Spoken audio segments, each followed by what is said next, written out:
Good evening, it's Quant Trade Edge, and I wanted to do a little analysis on Nvidia.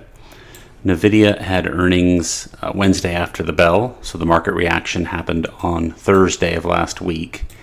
And you see how we opened up at 502 and went all the way straight down pretty much most of the day, and almost filled that gap. We were about 58 cents off of filling that gap, which then got filled the next day. Now, everybody was very excited about Nvidia, and how could we have known ahead of time that this was going to gap and crap? And that would have been a very valuable thing to know, because the entire market followed Nvidia and did the crap. So here I'm going to show you a little trick that will help you understand on earnings how something is going to move. The day before earnings, the close before earnings, Nvidia closed at 471.16. The at the money straddle would have been the 470 call and the 470 put for the weekly, and the sum of those two options added up to $45.05. So if you take that straddle, that $45.05, and add it to the closing price, you get 516.21, and 516.21 is about over here. In the evening trade, we did go up above 500, even above 510. There was a little spike to 520, but it did not spend much time there, and it spent most of its time below 510, not even 515. And the next morning when we opened, we were only able to open as high as 502.16. So the inability of Netflix to open above this level is our first sign.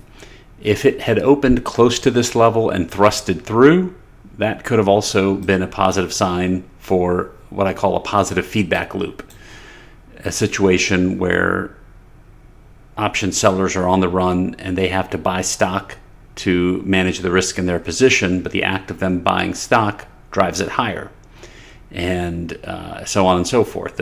When they drive it higher, the next short options person that's managing the risk has to buy stock, which takes it higher again, and that's a positive feedback loop in the positive direction.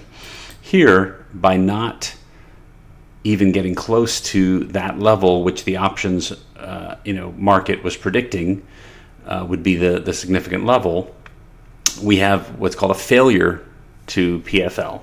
I guess what I call a failure to PFL. Opening at this level, there's no way that we're going to have an upward cycle, so then you typically fall back down, and gap fill is usually my target for that. And you'll see here that gap fill, we almost got gap fill. It was off by about 58 cents right there. So that was the tell. And how could you play this tell? Well, upon the open, even if you waited for the first full bar to form, and then you see that the next 5-minute bar is inside that bar, that right there is an inside bar break that you could take, and the risk here was $6.50, basically $496.50 down to $4.90, and you could have gone for 2 times your risk, which is $13 below $4.90, which takes you to $4.77, and you got to $4.77 right here. 470.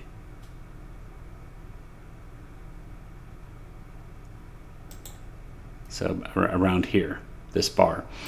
And then you notice it did recover, but again, it had resistance at the low of the first 5-minute bar, served as resistance, and it came back down and went even lower, breaking this level late in the day. Where does it stand now? Think about it this way. Everybody was long Nvidia calls. Everybody thought it was going higher. A lot of uninformed players, perhaps, and they typically don't get to win. So here, this happened on a Thursday. Friday got followed through to the downside because everyone that was gambling with the options that expired last Friday. Today today was Monday, the first day of the new option cycle, and we put in a bottom and went green. What I'd look for tomorrow is taking out the high of today's bar, which is 469.80, and going into month end and window dressing, I wouldn't be surprised to see Nvidia make this comeback. And remember, the earnings were actually great. The earnings, the revenue growth, the projections, everything from that report was great.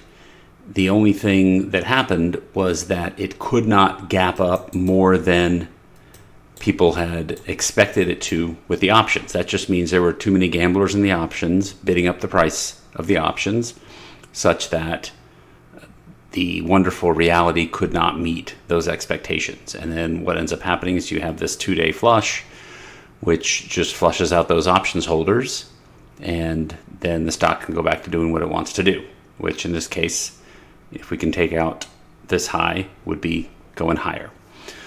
So that's a valuable lesson on how positive feedback loops happen after earnings. A few examples, if you want to go back and look at them in recent times. Roku had a really good positive feedback loop to the upside. Splunk had one to the upside. Dollar Tree had one to the downside. I believe it was on the same day as Nvidia, or close. Abercrombie and Fitch, ANF, had one to the upside. So again, in each of these situations, go back and take the day before's close and find the at-the-money straddle, and that becomes your boundary line, to both the upside and the downside.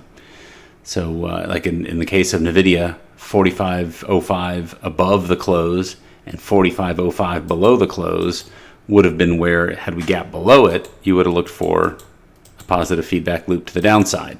And keep in mind just the lingo here, positive feedback loop just means a trend.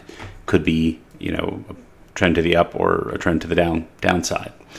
So I'll put a link to a video. I did a presentation at a university where I went into more detail on this strategy. I'll link that in the video.